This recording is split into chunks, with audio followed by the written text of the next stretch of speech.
probably the most important thing I did, I was involved as a young scientist in the committee that actually reviewed the data and recommended that there be no smoking on airplanes. You may be shocked to hear that it was even a question for science at the time, but it was.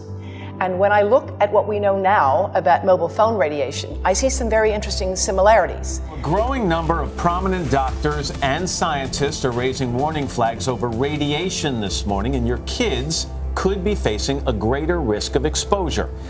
I think the most important study is a study by the National Toxicology Program in a classic large carcinogenicity test, one of the largest ever performed, and for that matter, one of the most expensive.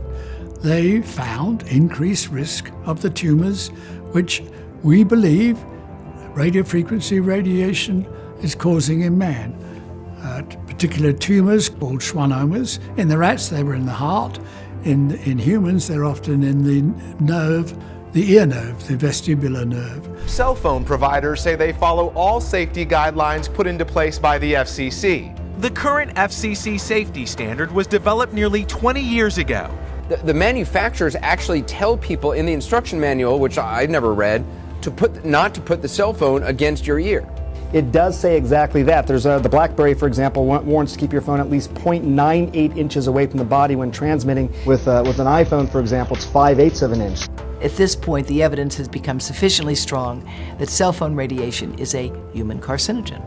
A major development from California's Department of Public Health. High use of cell phones may be linked to certain types of cancer and other health effects, including brain cancer and tumors, lower sperm counts, headaches, and effects on learning, memory, hearing, behavior, and sleep. If it was a real problem, I would know. If it was a real problem, the government would protect us. How come I'm not hearing about this? They're all things I've heard when I give seminars.